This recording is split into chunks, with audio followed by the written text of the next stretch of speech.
Welcome back to the origin series of Marvel and DC characters, जहाँ पे मैं हर रोज एक ओरिजिन स्टोरी शेयर करता हूँ। एंड आज की मेरी वीडियो होने वाली है origin story of Hogwarts the duck, जिसकी रिक्वेस्ट मुझे करी है मेरे सब्सक्राइबर निजाम नादवी ने। तो अगर आप भी अपने किसी फेवरेट कैरेक्टर की ओरिजिन स्टोरी जानना चाहते हैं तो नीचे कमेंट जरूर करना कमेंट सेक्शन में, एंड मैं जल्दी इस पे वीडियो लाने की कोशिश करूंगा। And now without wasting any movement, let's begin the video.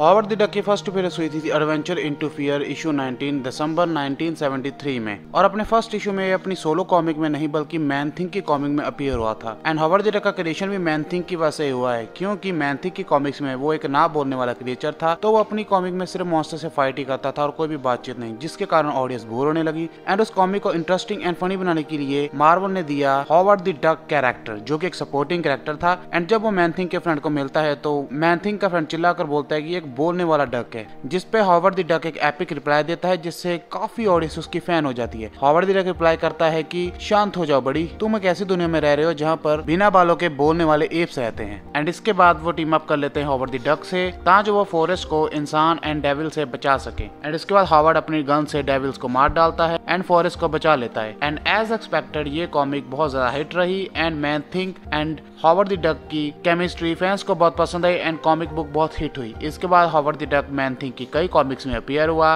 And finally उसे अपनी सोलो कॉमिक मिली द हॉवर्ड द डक, जिसमें स्पाइडरमैन का एक छोटा सा कैमियो भी था। एंड इसमें हॉवर्ड द डक की ओरिजिन को एक्सप्लेन किया गया कि वो एक दूसरी दुनिया से आया है जहाँ पर सभी उसी की तरह डक्स हैं। एंड उस दुनिया में इंसान भी एग्जिस्ट करते हैं, लेकिन उनकी इंटेलिजेंस डक्स के मुकाबले बहुत कम है। एंड अपनी दुनिया में हॉवर्ड द डक एक लूजर है जो कि बहुत ही ज्यादा आलसी है एंड एक नॉर्मल लाइफ जीता है। एंड वो एक डिश वॉशर का काम करता है एंड उसे कई लोग बुली भी करते हैं, लेकिन वो किसी को भी मुड़कर जवाब नहीं देता। बट समहाउ उसकी एक गर्लफ्रेंड भी है फेलिशिया, जो कि एक इंसान है। एंड दोनों एक दूसरे से बहुत प्यार भी करते हैं। एंड एक दिन वो दोनों अपने रूम में बैठे होते हैं कि तभी वहाँ पर किडनी लेडी आ जाती है, जो कि हॉवर्ड द डक को पकड़ लेती है। एंड उसके साथ होता है डॉक्टर बोंग, जो कि हॉवर्ड द डक का दुश्मन है। हाँ, इसका नाम डॉक्टर बोंग ही है। और डॉक्टर बोंग हॉवर्ड से बहुत ज्यादा नफरत करता है, क्योंकि doctor Bong Howard the Duck की गर्लफ्रेंड फेलिशिया का एक्स बॉयफ्रेंड है, जो कि पहले उसके साथ रिलेशनशिप में था, लेकिन वो उसकी ज्यादा परवाह नहीं करता था। इसलिए फेलिशिया डॉक्टर बोंग से ब्रेकअप करके हॉवर्ड द डक की गर्लफ्रेंड बन जाती है। But after some time doctor Bong वापस फेलिशिया को पाना चाहता है एंड इसीलिए वो हॉवर्ड द डक को बार बार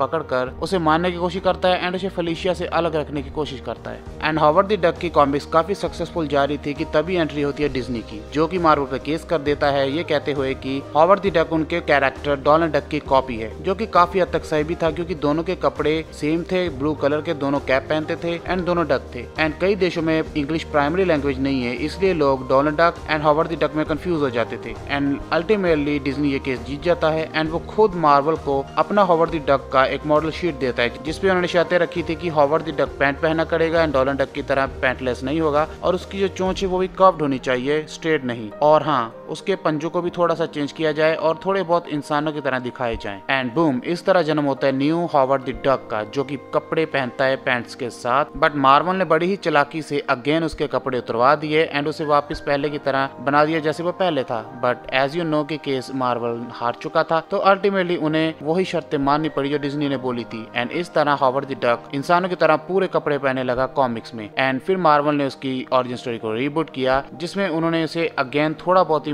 चेंज किया था, जैसे कि पहले की तरह ही हॉवर्ड द डक उसी दुनिया से बिलोंग करता था जहाँ पर सभी डक इंटेलिजेंस है एंड इंसान बहुत ही कम इंटेलिजेंट है। एंड इस ओरिजिन स्टोरी में हॉवर्ड द डक एक बहुत ही स्मार्ट डिटेक्टिव था, जो कि अपनी दुनिया के सुपर हीरोज यानी कि अर्थ 791021 का एक सुपर हीरो टीम का एक पार्ट था। एंड उनका एक दुश्मन था थॉग, जो कि एक डेविल था। एंड वो अपनी पावर्स का यूज करते हुए बड़ी ही चालाकी से हॉवर्ड द डक को मल्टीवर्स के नेक्सस इवेंट में फंसा देता है एंड उसे नेक्सस इवेंट की प्राइम अर्थ यानी कि हमारी मेन अर्थ मार्वल की 616 में भेज देता है। एंड यहाँ आकर वो बनता है Howard the duck detective. And इसके बाद वो मार्वल के मेन यूनिवर्स 616 में ही रहने लगता है। एंड इस बार मार्वल ने उसे बहुत ज्यादा पावर्स देती थी, जैसे कि वो मल्टीवर्स में ट्रेवल कर सकता है एंड अपने अलग अलग वेरिएंट्स को भी देख सकता है। एंड यहाँ तक कि वो डॉक्टर स्ट्रेंज से ट्रेनिंग लेकर सॉर्सर सुप्रीम भी बन चुका है और सीक्रेट इन्वेजन में पार्ट लेकर वो स्कल्स को भी हरा चुका है। वो सिल्वर सर्फर भी बन चुका है और हाँ, वो एडम वॉर्लॉक को हराकर 6 इन्फिनिटी स्टोन वाले गॉन्टलेट को भी बिना अपने आप को डैमेज किए पहन चुका है। एंड अब उसे 50 साल से भी ज्यादा आगे है मार्वल मार्वल के मेन यूनिवर्स में आए हुए एंड उसका कोई भी मूड नहीं है वापस जाने का एंड वो यहीं पर रहकर मार्वल के सुपर हीरोज की हेल्प कर रहा है। So thanks for watching everyone. तो ये थी origin story of Howard the duck. I hope कि आपको ये वीडियो पसंद आई होगी और अगर पसंद आए तो लाइक करना, सब्सक्राइब करना अगर नहीं हो, और अगर आप अपने किसी फेवरेट कैरेक्टर की ओरिजिन स्टोरी जानना चाहते तो नीचे कमेंट जरूर करना कमेंट सेक्शन में एंड मैं जल्दी इस वीडियो लाने की कोशिश करूंगा। और मिलता हूं मैं आपको नई वीडियो के साथ कल, तब तक take care and good bye.